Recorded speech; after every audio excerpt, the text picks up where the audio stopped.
ఆంధ్రప్రదేశ్ భూ హక్కుల చట్టాన్ని రద్దు కోరుతూ ఆంధ్రప్రదేశ్ న్యాయవాదులంతా కూడా ఆందోళన దిశగా ప్రయాణం చేస్తూ ఉన్నారు. గత వారం రోజులుగా కోర్టు బహిష్కరించి ఉద్యమ దిశగా చేస్తూ ఉన్నారు. ఇది రైతులకి, సన్నకారు రైతులకి తీవ్ర విఘాతం ఉంటుందని, సుప్రీంకోర్టు తీర్పులకు విరుద్ధంగా ఉందని, లిమిటేషన్ యాక్ట్కి విరుద్ధంగా ఉందని, భవిష్యత్తులో వైట్ కాలర్ మాఫియా రెచ్చిపోయే విధంగా ఉందని చెప్పి న్యాయవాదులు ప్రజారక్షణ కోసం ఈ చట్టాన్ని రద్దు చేయవలసిందిగా ఉద్యమం చేస్తూ ఉన్నారు. తిరుపతి, విశాఖపట్నం, విజయవాడ, శ్రీకాకుళం, శ్రీకాళహస్తి, నరసరావుపేట, చిలకలూరుపేట అన్ని పట్టణాలు కలిపి 26 జిల్లాలతో కూడినటువంటి ఆంధ్రప్రదేశ్ అన్ని బార్ అసోసియేషన్లు ఉద్యమం తీవ్రతం చేస్తూ ఉన్నవి.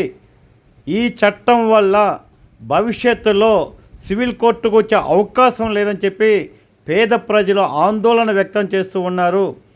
ఎంతమంది ప్రజలు హైకోర్టుకు వచ్చే అవకాశం ఉందని చెప్పి న్యాయం కావాలంటే హైకోర్టుకు రావాలా? దీంట్లో ఒక లిమిటేషన్ లేదు.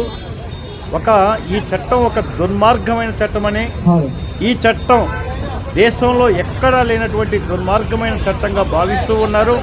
ప్రజల పక్షాన నిలుస్తూ ఉన్నారు.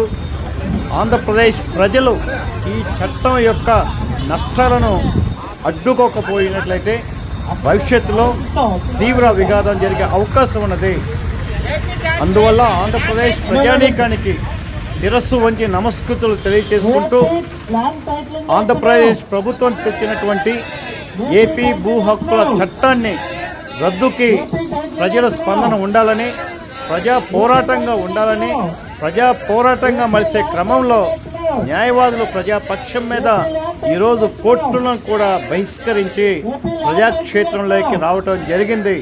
ఈ చట్టం వల్ల లోపభూయిష్టంగా ఉందని, ఈ చట్టం భవిష్యత్తులో సన్నకారు, చిన్నకారు, పట్టాలు లేనటువంటి వ్యక్తులకి దొంగతనంగా రాజకీయ నెపము మీద పుస్తకాలలో రికార్డులు తారుమారు చేయడం ద్వారా ప్రజల హక్కులను భంగం కలిగే విధంగా ఇది రాజకీయ నెపంతో ఉన్నటువంటి చట్టంగా న్యాయవాదులు పోరాటం చేస్తూ ఉన్నారు.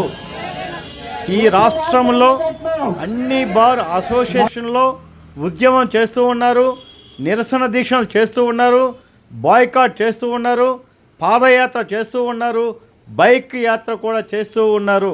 గౌరవ జగన్మోహన్ రెడ్డి వర్యులు ఈ చట్టాన్ని తెలుసుకొని ఆపనట్లయితే భవిష్యత్తులో ప్రభుత్వం